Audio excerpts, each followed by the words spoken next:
ये तो नहीं हुआ, पिछले 5 साल में नहीं हुआ। क्यों नहीं हुआ? क्या आगे ऐसा होगा, इसका विश्वास है? अगर यूनाइटेड फ्रंट कोई कार्यक्रम लेकर आए और कार्यक्रम के साथ ही विश्वास दिलाए कि राजनीतिक महत्वाकांक्षा के कारण, सत्ता की कुर्सी के कारण पुराने कट अनुभव दोहराने नहीं दिए जाएंगे, तब तो जनता को थोड़ा आश्वासन मिल सकता है। अन्यथा लोग बड़े दुखी हैं, अस्थिरता की आशंका है, देश के भविष्य के बारे में चिंता है। पंडित जी को श्रद्धांजलि अर्पित करते हुए मैंने जो शब्द कहे थे, मैं उस समय राज्यसभा का सदस्य था। ये 29 मई का मेरा भाषण है।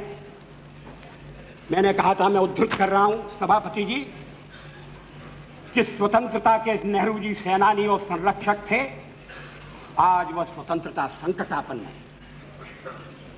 संपूर्ण शक्ति के साथ हमें उसकी रक्षा करनी होगी।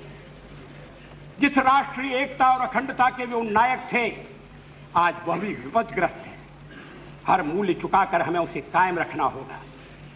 जिस भारतीय लोकतंत्र की उन्होंने स्थापना की, उसे सफल बनाया, आज उसके भविष्य के प्रति भी आशंकाएं प्रकट की जा रही हैं। हमें अपनी एकता से, अनुशासन से, अपने आत्मविश्वास से इस लोकतंत्र को सफल करके दिखाना है। नेता चला गया, अनुयायी रह गए, सूर्यास्त हो गया, तारों की छाया में हमें अपना मार्ग ढूंढना है। ये एक महान परीक्षा का काल है। यदि हम सब अपने को समर्पित कर सकें एक ऐसे महान उद्देश्य के लिए जिसके अंतर्गत भारत सशक्त हो, समर्थ हो, समृद्ध हो और स्वाभिमान के साथ विश्व शांति की स्थापना में अपना योग दे सके, तो हम उनके प्रति सच्ची श्रद्धांजलि करने में सफल नहीं होंगे। यहां मेरा उद्धरण समाप्त होता है। 50 साल में हमने प्रगति की है, इससे कोई इनकार नहीं कर सकता। चुनाव के दौरान वोट मांगते हुए, सरकार की नीतियों पर कठोर से कठोर प्रहार करते हुए, और पुरानी सरकार की नीतियों में आलोचना करने के लिए लायक बहुत सामग्री थी। हर जगह मैंने ये कहा कि मैं उन लोगों में से नहीं हूं जो 50 वर्ष की उपलब्धियों पर पानी फेर दे। ऐसा करना देश के पुरुषार्थ पर पानी फेरना होगा। ऐसा करना देश के किसान के साथ अन्याय करना होगा, मजदूर के साथ जाति करनी होगी, आम आदमी के साथ भी वो अच्छा व्यवहार नहीं होगा। जो सवाल आज मन में उठता है और उठना चाहिए, आजादी को 50 साल होने आए, हम जयंती मनाने जा रहे हैं। आज देश की स्थिति क्या है? हम पिछड़ क्यों गए? प्रगति की दौड़ में जो देश हमारे साथ आजाद हुए थे वो हमसे आगे बढ़ गए। जो देश हमारे बाद जन्मे थे वो हमें पीछे छोड़ गए। दुनिया के गरीबतम देशों में हमारी गणना है। 20% से ज्यादा लोग गरीबी की रेखा के नीचे हैं। राष्ट्रपति महोदय के अभिभाषण में गांव का उल्लेख है, या पीने का पानी नहीं। हम प्राथमिक शिक्षा अनिवार्य नहीं कर सकते। लड़कियों की शिक्षा की उपेक्षा हो रही है। लड़की का जन्म लेना तो इस देश में अभी तक एक अभिशाप है। क्या सरकारी कदम उठाकर समाज में जागृति पैदा करके, क्या सब लोगों को जुटाकर, ये तो ऐसा काम है जिसमें कोई दलबंदी के लिए स्थान नहीं है।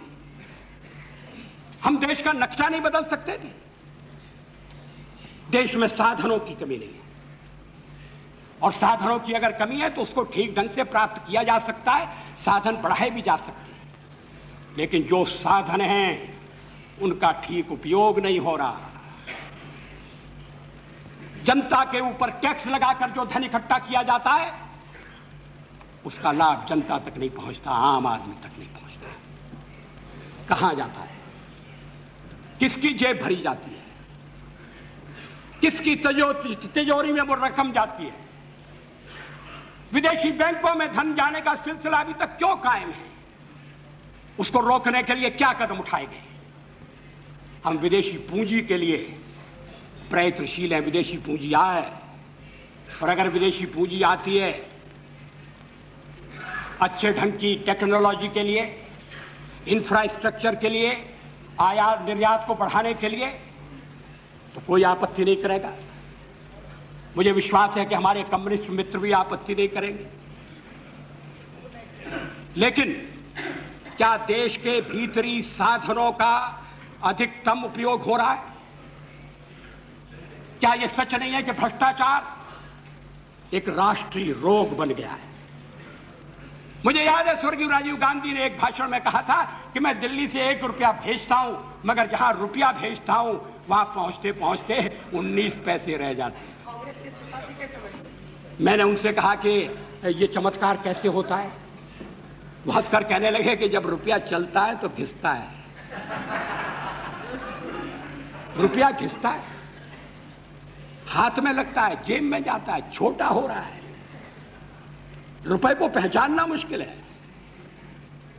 रुपया अंतर्ध्यान हो सकता है। ये देश के सिक्के की स्थिति अच्छी नहीं है। एक तो सरकारी खर्चा बढ़ गया, बढ़ता जा रहा है। उसको बिना कम किए, और कम करने के लिए आम सहमति चाहिए, सर्वदलीय सहयोग चाहिए। कोई एक दलीय काम नहीं कर सकता।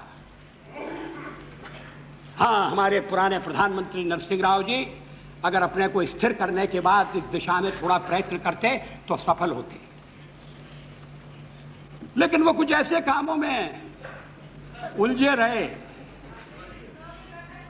कि ये समस्याएं ध्यान नहीं खींच सकी। हमारा विदेशी व्यापार कितना घट गया है।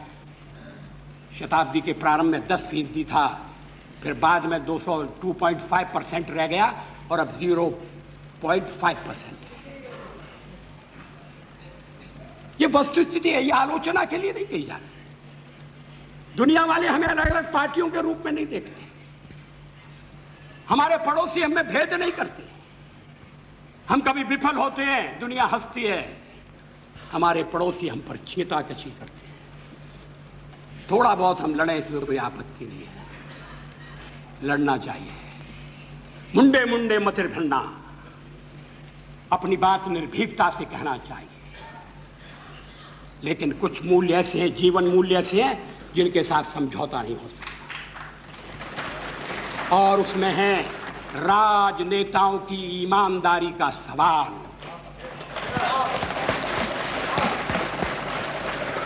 हमें बेदाग नेतृत्व चाहिए, हमें निष्कलंक नेतृत्व चाहिए। आपको मालूम है कि ये भ्रष्टाचार फैलते फैलते नीचे किस हद तक गया है? हमारे बिहार प्रदेश में जानवरों का चारा खा लिया गया।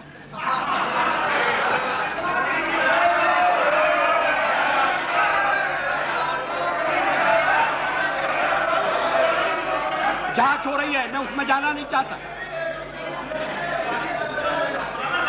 कोई सीमा नहीं। अभी मुझे एक मुख्यमंत्री ने कहा कि जब उन्हें स्टेट इलेक्ट्रिसिटी बोर्ड के अध्यक्ष की नियुक्ति करनी थी तो उनके पास अफसर आए और जो 1 करोड़, 2 करोड़, 5 करोड़ रुपए देकर अध्यक्ष पद लेना चाहते थे। मैंने उनसे ये नहीं पूछा कि उन्होंने किसको छांटा, उन्होंने किसकी नियुक्ति की, मगर मैं उनके कथन पर विश्वास करता हूं। आज देश में बिजली की कमी है। हम विदेशी पूंजी को निमंत्रण दे रहे हैं, समझौते कर रहे हैं, मगर घर के भीतर बिजली कितनी पैदा होना चाहिए इसका प्रबंध नहीं कर पा रहे। मुझे बताया गया कि कोई मुख्यमंत्रियों की समिति बुलाई गई थी, बैठक बुलाई गई थी, मगर राय नहीं बनी। राय इसलिए नहीं बनी कि राजनीतिक प्रतिस्पर्धा इतनी तीव्र हो गई है कि देश का हित गौण हो गया है, देश का हित पीछे चला।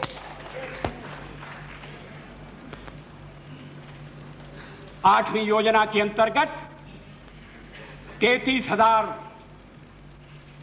किलोवाट बिजली पैदा करने का लक्ष्य था, मेगावाट। और इस अभी तक मुझे जो आंकड़े मिले उनके अनुसार 13,000 मेगावाट तक बिजली हम जोड़ सके, क्षमता नहीं जोड़ सके। अभी उत्तर प्रदेश की शिकायत हो रही है। मैं बिहार में गया था तो चुनाव के दौरे में बिहार के लोगों ने बताया, नीतीश जी ने बताया, 4 दिन हफ्ते में बिजली नहीं है।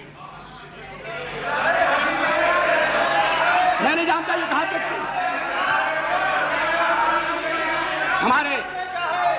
हमारे पूर्वज प्रार्थना करते थे, तमसो मा ज्योतिर्गमय, हम अंधेरे से प्रकाश की ओर जाएं, और उनके योग्य उत्तराधिकारी हम लोगों को प्रकाश से अंधेरे की ओर ले जाने की तैयारी करें। क्या ये चीजें हमारे मर्म को स्पर्श नहीं करती? क्या ये दलगत राजनीति की मांग करती? हमने तो 10 दिन में कोई ऐसा काम नहीं किया जिस पर उंगली उठाई जा सके। और अगर हमें 5 साल मिले तो हम ऐसा शासन देकर जाएंगे जिसमें दाग, एक भी दाग छूना मुश्किल है। लेकिन शासन तंत्र जैसा हमें उत्तराधिकार में मिला है। व्यवस्था का सवाल है। राष्ट्रपति के अभिभाषण में कहा गया है कि हम चुनाव सुधार के काम को हाथ में लेंगे। यह मामला लटक रहा है, बरसों से लटक रहा है। चुनाव में खर्चा कहां से आएगा?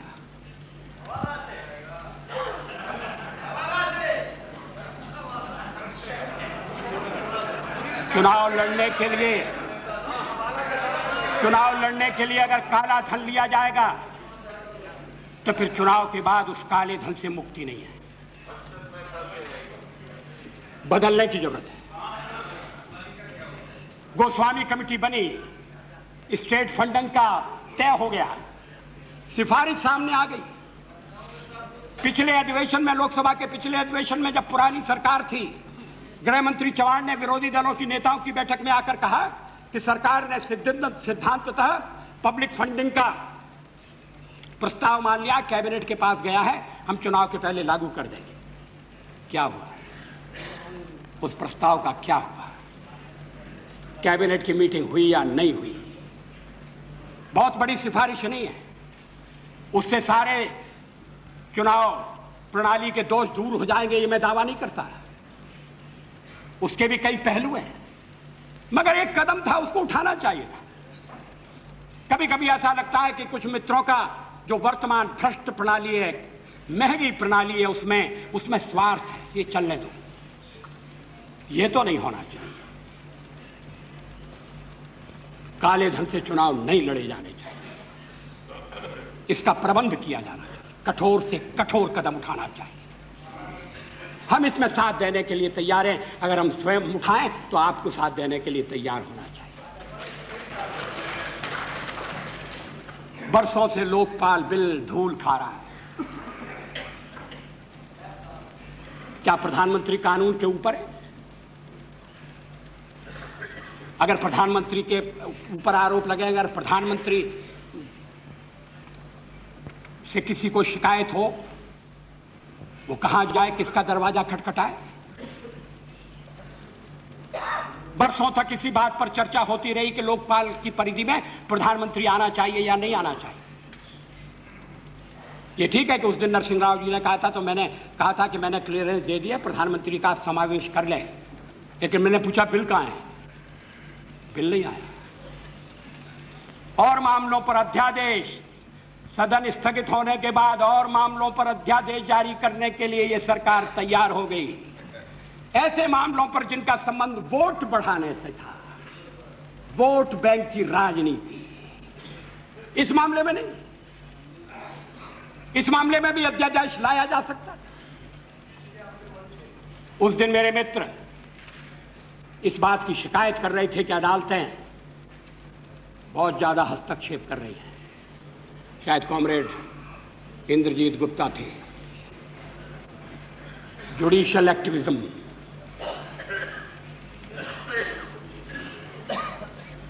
अगर पार्लियामेंट अपना काम न करे और एग्जीक्यूटिव फैसले न करे मामले को लटका है।